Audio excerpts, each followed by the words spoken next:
Greetings, friends. Prepare for another thrilling journey as we delve into Reddit's most bizarre tales. We're plunging deep into the quirkiest corners of the web. Grab your popcorn and join us on this adventure. Remember to hit subscribe and like. Let's begin. The day of reckoning arrived in July on the eve of my birthday, a day meant to be filled with joy, but instead marked the beginning of the end of my marriage. We had been married for just over a year and a half, following nearly 2 years of courtship and what was an arranged marriage. Our families had known each other for 5 years, and everything seemed to align perfectly. Before we decided to tie the knot, I had several candid conversations with my future wife. We talked about our expectations, past relationships, and any possible pressures from our families. It felt like we were on the same page, excited to build a life together.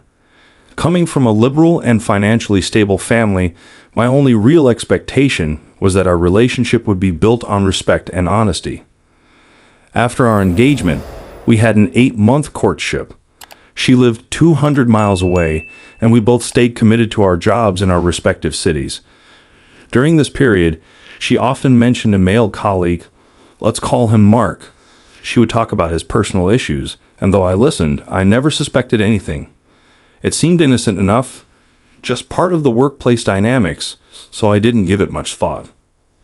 Fast forward to our wedding and honeymoon, which were everything I had hoped for. After our honeymoon, she returned to her job, with the understanding that she would soon be transferred to my city. That transfer, however, was delayed for formal reasons, and oddly enough, Mark was transferred to a location just 30 minutes away from her office. She seemed downcast, and at the time, I thought it was because her transfer was declined. I let it go, chalking it up to overthinking on my part. Despite the distance, we made it work. We saw each other every 2 weeks, taking turns traveling, and for a year and a half, we managed to keep our relationship alive. We shared good times and a few rough patches like any couple. We traveled together, celebrated holidays, and made the most of our time together. Intimacy was never an issue. We connected well whenever we were together. But I longed for more time together, more of what it felt like to truly live as a married couple. I suggested she take some time off work so we could experience life under the same roof, but she always refused, citing a lack of accumulated leave. I didn't push it, believing it was my duty to be understanding. Finally, in July, her transfer came through, and she moved to my city. We were both thrilled, ready to embark on this new chapter. But from the first day, she set the tone, long working hours that left little time for us. She'd leave at 9:30 a.m. and return home around 8:00 p.m. I found it strange, but assumed things would settle down. For the first 20 days, everything seemed fine. We laughed together, spent time together, and I was hopeful. On the eve of my birthday, I surprised her with a car, wanting her to be independent and confident. I was secretly hoping she had something planned for my birthday too, but all I received was a simple happy birthday. No card, no gift, just words. I was disappointed, but what came next was the real blow. That evening, I happened to check her phone, a rare occurrence for me, and noticed a video call she had made 15 minutes earlier. It was saved under a girl's name, someone I had never heard of. My gut told me something was off. A quick online search revealed the number was registered under Mark's name. When I confronted her, she lied, spinning stories that didn't add up.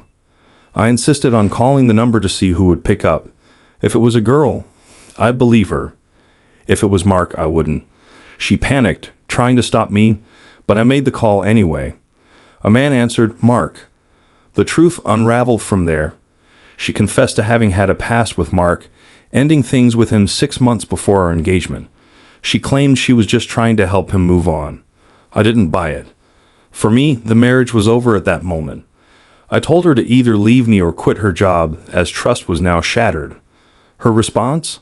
She refused to quit, suggesting instead that we give it 6 months, and if things didn't improve, we could tell our families we had compatibility issues. I was stunned by how easily she made that decision, as if our marriage meant nothing. That night, we both cried, a sorrowful symphony of regret and betrayal. It was the worst night of my life, one that seemed to stretch into eternity. Neither of us slept, Her tears were endless apologies, while my anger drove me to seek solitude in another room.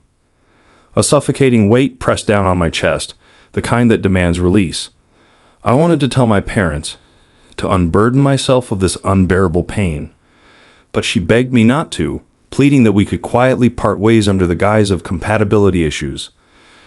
Despite her insistence, I called my parents and laid it all bare, telling them I could no longer trust her and wanted to end our marriage. To my surprise, they didn't support me. Instead, they sided with her. They urged me to forgive, to trust that she had made a mistake, but was mature enough not to repeat it. They wanted me to give her another chance. But I knew, deep down, that something was still wrong. My instincts screamed at me to dig deeper, to find the truth she was so desperate to conceal. I demanded access to her devices, and she handed over the passcodes without protest. This all happened on a Sunday, and I suggested she take the next day off so we could spend time together, try to rebuild what had been shattered. But she resisted again, claiming she had urgent work at the office. This time, I didn't let it slide. I began to gather evidence, determined to uncover the truth. For the next few days, we tried to move past the issues, attempting a fresh start. But all the while, I monitored her devices, calling her throughout the day to check in. Then midweek, she dropped a bombshell. Mark would be joining her at the same office building due to some business need. He was supposed to join earlier, but was now arriving 4 weeks late. I couldn't believe it. She even began to blame me for overreacting to the video call, insisting that there was nothing going on and that I had blown things out of proportion. I listened to her excuses, but kept my thoughts to myself. Later that week, I went to a temple, praying with all my heart for the truth to come to light, and for the strength to make the right decision, whatever it might be. The very next day, everything clicked. I managed to recover deleted messages, chat logs, and call records. Every night, I would sit with her devices after she fell asleep, poring over the data until the early hours of the morning. It wasn't easy. She had tried to erase everything, but I was relentless. The night I finally uncovered the messages felt like a near-death experience. My heart pounded as I read the flirty exchanges between Mark and my wife. He called her his dear wifey and baby, all while they sat next to each other at work, surrounded by colleagues. After D-Day, she had texted him, telling him their relationship had been exposed and advising him to take a few days off until she figured out what to do next. It was then that I learned Mark had actually joined her office the same day she did. Each night, I gave her the chance to come clean, asking if there was anything else she needed to tell me. But after just 2 days of this, she grew angry, demanding that I stop questioning her and let her sleep. I already knew the truth, but kept hoping she would admit it, if only to salvage what little was left of our marriage.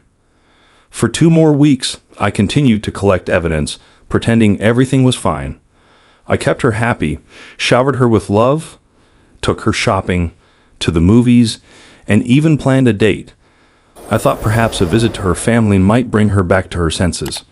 We planned to go on a Sunday, spend the day with her family, and return home that night. But just before we were about to leave, I saw another text she had sent to Mark. She told him she was going to her family's home and would be back by night, ready to discuss their next steps the following day at work. At that moment, I knew I was done. I gathered every piece of evidence, texts, photos, logs, and braced myself for the inevitable confrontation.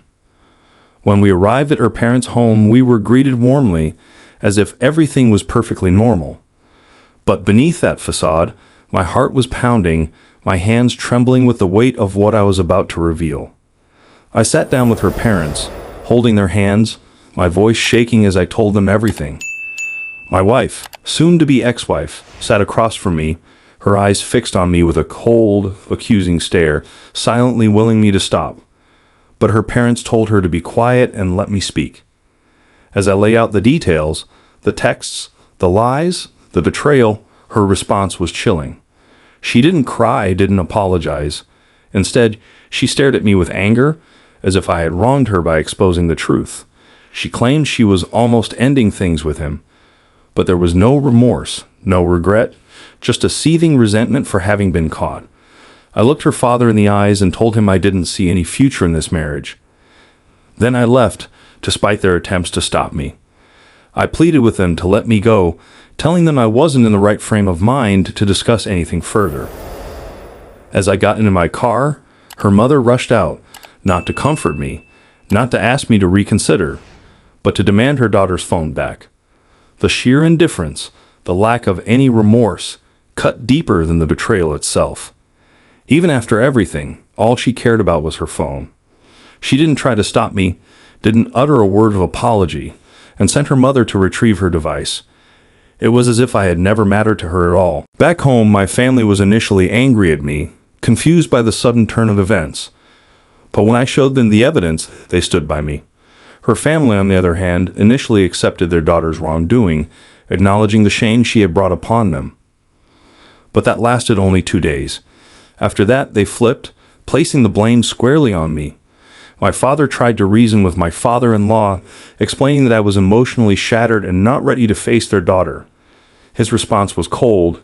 They wouldn't be sending her back, and she, too, was eager to end things. I apologized for the long story, but it's been a month since that day, and I'm still struggling with emotional breakdowns. I keep questioning my decision, doubting myself.